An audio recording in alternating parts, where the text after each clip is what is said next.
So Triple G is fighting Murata. He's fighting on DAZN, and this fight's like taking place early morning Saturday.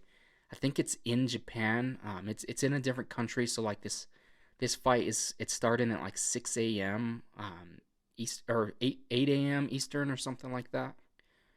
But Triple G, he's 40 years old. He's a legend of the sport. He fought Canelo twice. His only loss is to Canelo in the second fight. The first fight, a lot of people, say it was a controversial. It was labeled a draw, but a lot of people thought Triple G won that fight. And then, so if he gets past this fight, and then if Canelo wins his next fight, then the rumor is they're gonna rematch for the third time, which would be huge. That would be a massive fight. It is like, Triple G's 40 now. I think they fought in 2018 was the last fight, so he was like 36. So this is like he's way older now, but he's still been winning his fights. He's only lost once. And then the guy he's fighting, Murata, he's 16-2. He's a Japanese fighter, and this is for sure the biggest fight of his career. So he's looking to make a statement by getting the biggest win of his career. So I'm curious to see how that one goes. And then later in the night, this is also on DAZN. Ryan Garcia fights. I'm gonna try not to butcher. It's Emmanuel Tago, and so Ryan Garcia, he hasn't fought since 2021. It was in like January. It's funny because they're posting like this is his comeback fight, and it's like, dude, you took a year and a couple months off. That's not even that much. A lot of fighters take a year off in between fights. But his last fight, he fought Luke Campbell, and this is his first fight that I've seen him kind of face adversity. He got dropped in one of the early rounds, but he was able to bounce up real quick, and then he was able to finish this fight by TKO. And for Garcia, I'm really interested to see how he progresses in his career. I know he's really young. I think he's 23 or 24, but you can't deny that the talent is there. He's got crazy fast hands, and he's got power in both hands as well. The thing is, we have not seen him face high level competition, and this is for a guy that's been calling out Tank Davis and all these other names. Like he was just talking because George Kambosos was, he was trying to book the fight with Devin Haney, and Ryan Garcia came in saying that he's the biggest fight for George to make.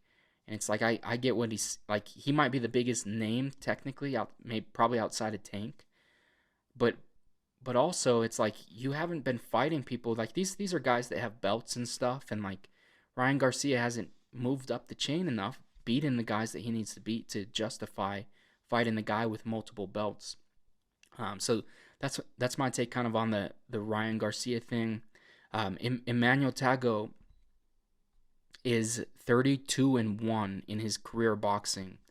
The only fight he's ever lost was his very first boxing match was in 2004, I believe.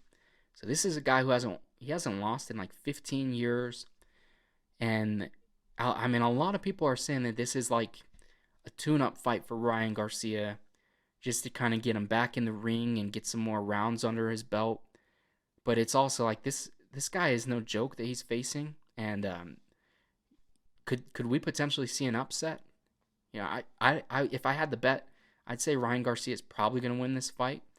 But an upset would be crazy in this, and especially because he's not facing some young guy too. Like this guy's got like almost 10 years on him. He's got a lot more fights than him. He hasn't lost in over a decade. So I'm curious to see how this fight plays out. This is going to be tomorrow night.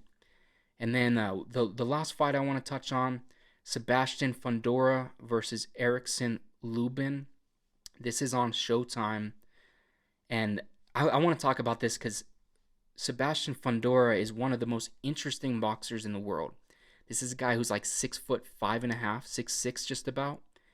And he's undefeated, but he fights at 154 pounds. So he looks like a giant fighting against guys that are 154 pounds, and a guy that's 154 is usually like 5'7", 5'6". So he just skies over these guys, and he's able to keep his distance and win fights like that. Lubin's young too. He's 26, and his only loss in his whole career is to Jermell Charlo. And this fight happened when he was like 21 or 22. But since then, he's on a 6-fight win streak. And losing to Charlo is like, I mean, he's one of the best boxers in the world. So, this is going to be a tough matchup for Fundora. I'm curious to see how this plays out.